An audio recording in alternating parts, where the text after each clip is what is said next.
शिवाय, ओम नमः शिवाय, ओम नमः शिवाय। दोस्तों, मैं शंकर माझी आप लोगों के पास एस्ट्रोलॉजिकल मेडिकल एस्ट्रोलॉजी के ऊपर कुछ एपिसोड बोला, बहुत सारा रोगों के ऊपर बोला।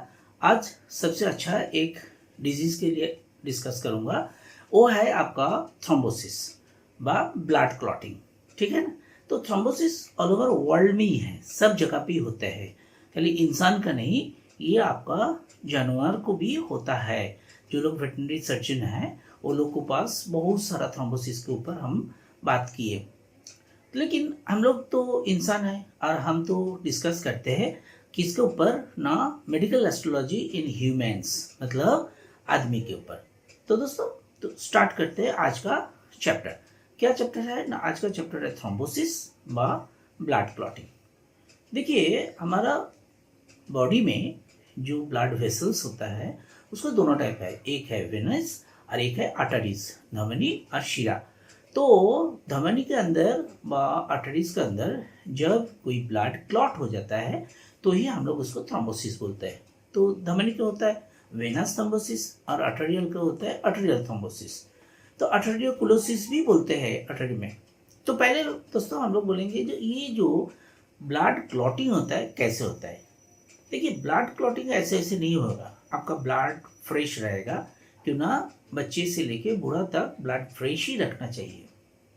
लेकिन जब हम लोग का उम्र 18 से चालू होता है व 20 से, और हम लोग खाना पीने व खाने के लिए बहुत सारा कुछ उल्टा पुल्टा खा जाते हैं, जैसे फैट, चर्बी, उसके बाद आपका कैल्शियम ज़्यादा। तो ये क्या होता है ना, फैट और कैल्शियम ये दोनों जाके आपका जो ब्लड वेसल है, ब्लड वेसल का जो वॉल है, वॉल में चिपक जाते हैं।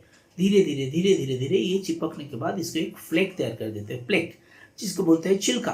ठीक है ना, जो जैसे आपका ओनियन का होता है, पत्थर का फ्लेक होता है। तो हम लोग बॉडी के अंदर, वेसल के अंदर, ब्लड वेसल के अंदर वेनिस और आपका आर्टरी के अंदर एक फ्लेक तैयार हो जाता है। लेकिन ये फ्लेक जब जमते हैं तो उसी टाइम पे ये क्या होता है ना, बास्ट हो जाते हैं, वह फट जाते हैं। फटने के बाद ये आपका एक दला पिंड का माफिक होके ब्लड के अंदर एक क्लॉटिंग चालू कर देते हैं। तो दोस्तों, ये जो फ्लेक होता है, ये फ्लेक नहीं जमना होना चाहिए। ये जब जम जाएगा तो आपका ब्लड वेसल के अंदर ब्लड क्लॉटिंग चालू हो जाएगा।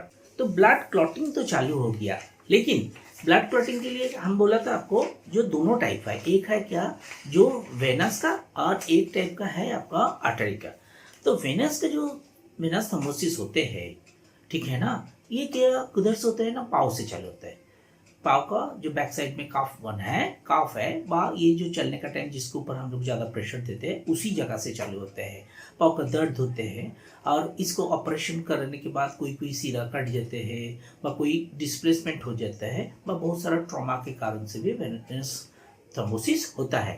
थ्रोम्बोसिस में एक और ही है, जैसे होता है कि ओबिसिटी, जो लोग मोटा होता है, स्थूल रोग हो जाता है, बहुत मोटा हो जाता है, वो लोग को ये वेनस का थ्रोम्बोसिस होना 80% पक्का। क्यों ना, ये हम लोग एक मेजरमेंट करते हैं, जो ब्लड टेस्ट करते हैं, तो ब्लड टेस्ट का बहुत सारा है। ब्लड टेस्ट में हम लोग को ये सब पता चलता है, जो 50%, 60%, 70%, 80% ये सब होते हैं। लेकिन आपको हम लोग जब बोलेंगे जो ये थूलता के कारण से ज़्यादा होता है, उसके वजह है क्या ना, ऑटो इम्यून डिसऑर्डर। ये लोग अपना शरीर के लिए जो एक इम्यून सिस्टम रहता है, वो इम्यून सिस्टम खराब है, तो उन लोगों को ये होता है वेनस का, वेनस व इसका। उसके बाद आता है हमारा आर्टेरियल थ्रोम्बोसिस। दोस्तों, आर्टेरियल थ्रोम्बोसिस होता है क्या ना, जब आपका पाँव व आपका बॉडी में हार्डनिंग होता है, मतलब पूरा कड़क होता है, सॉफ्ट नहीं रहते हैं, सीढ़ा जब पूरा सूल हो जाता है, और आपका शरीर में बहुत सारा पेन होगा, बहुत पेन होगा, आप नैमनेस और क्या डिजीनेस जो बोलते हैं, मतलब आपका बॉडी का एक साइड में आप कुछ फीलिंग्स नहीं कर पाएंगे, लगेगा क्या जो आपका वो फीलिंग्स ये हो गया। इसके साथ क्या होगा ना, इसका एक फैमिली हिस्ट्री भी है। ठीक है ना, इसको एक फैमिली हिस्ट्री भी रहे। जिन लोगों को ब्लड क्लॉटिंग का डिजीज है, मतलब जेनेटिक डिजीज ब्लड क्लॉटिंग, ये डिजीज कंटिन्यू करते हैं, उन लोगों के पास ये होता है। तो ये जो आर्टेरियल में अंदर, आर्टेरियल के साथ आर्टेरियल क्या करता है ना, आपको ब्लड को लेके हार्ट में जाता है, हार्ट से फिर ब्रेन में जाता है। तो ये जो क्लॉटेड ब्लड होता है, जब हार्ट में क्लॉटेड ब्लड पहुंच नहीं पाएगा तो आपका हार्ट अटैक होगा। जब ब्रेन में जाएगा, ब्रेन नहीं होगा तो आपका अटैक ज़्यादा हो जाएगा और आदमी बाई चांस डेथ भी हो सकते हैं।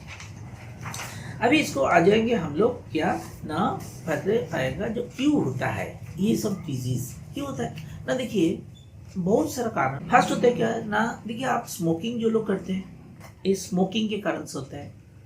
उसके बाद जिन लोगों को डायबिटीज है वो लोग होते हैं। हाई ब्लड प्रेशर जिन लोगों को है उसको होता है। उसके बाद क्या है ना, high cholesterol, lack of activity मतलब आप काम नहीं ज़्यादा करते, बैठ बैठ के ज़्यादा टाइम चलते हैं, उन लोग को होते हैं।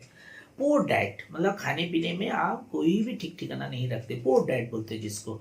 जैसे आपको फ्रूट्स खाना चाहिए, ऑयल कम खाना चाहिए, उसके बाद वाटर ज़्यादा पीना चाहिए, लेकिन आप क्या करेंगे, आप दारू ज़्यादा पिएंगे। ओवर अल्कोहलिक जो लोग होता है उसको भी ये थ्रोम्बोसिस व ब्लड क्लॉटिंग का डिजीज होते हैं।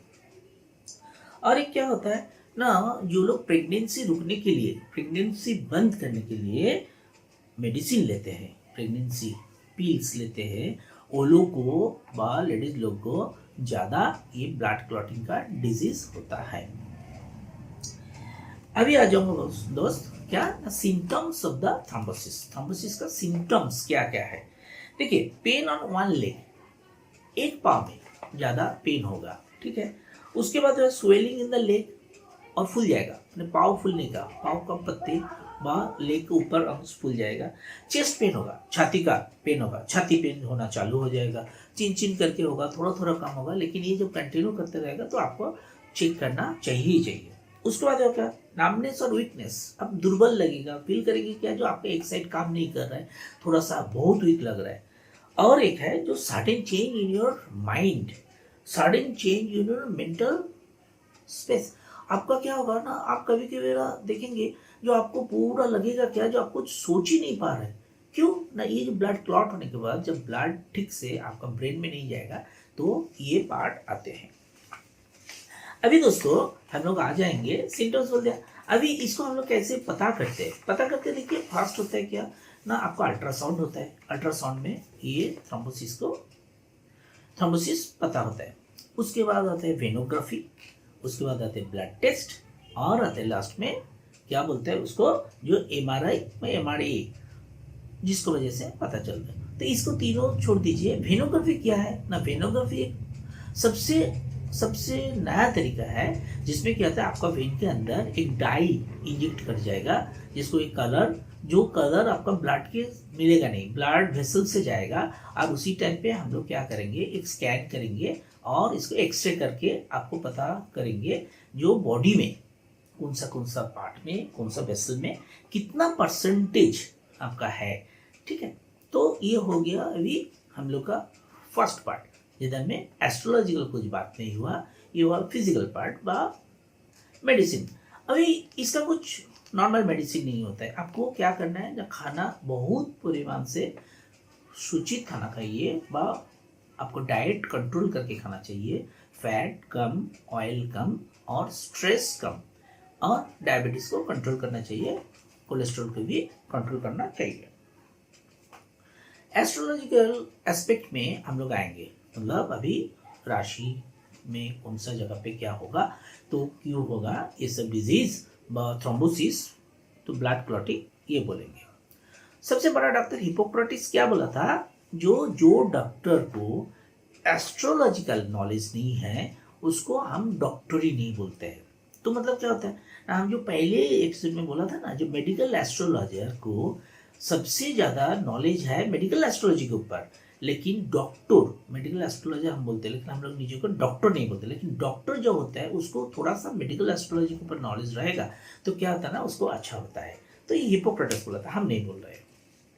अभी आ जाएंगे जो एस्ट्रोलॉजिकल एस्पेक्ट में। देखिए मार्स जिसका वीक होता है, मार्स क्या करता है, ब्लड का डिजीज का हाउस है, मतलब देखते हैं गवर्नर है कौन ना, मार्स क्या करेगा, सबसे ज़्यादा डिजीज को तैयार करता है, ब्लड जाती है, जैसे थ्रोम्बोसिस, उसके बाद होता है क्या ना, blood related disease, genetical disease.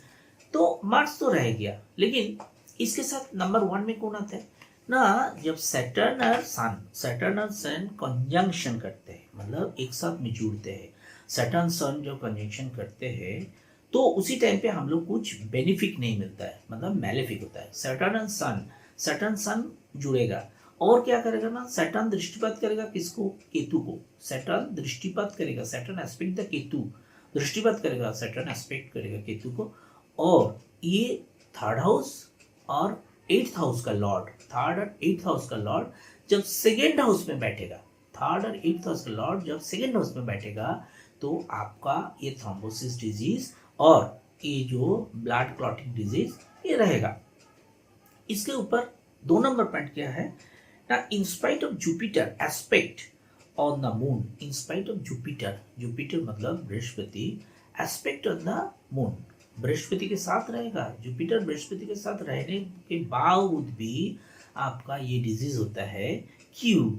जब लग्नो आपका वीक होगा, लग्ने आपका वीक होगा, दुर्बल होगा, और venous should cause death. Venous क्या करेगा जब दृष्टिपात करेगा, तो वेनस मतलब शुक्र जब दृष्टिपात करेगा तो ये लॉन्गसिविटी नहीं रहता है, ये लोग का पेशेंट जल्दी डेथ हो जाता है।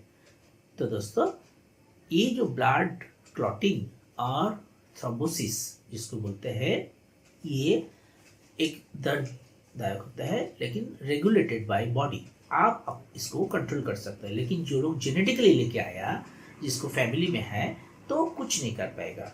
लेकिन आप इसको प्रतिरोध करने के लिए मार्स को, मंगल का पूजा कीजिए, वेनस का पूजा कीजिए, तो आपको थोड़ा सा भी कम होने का चांस है।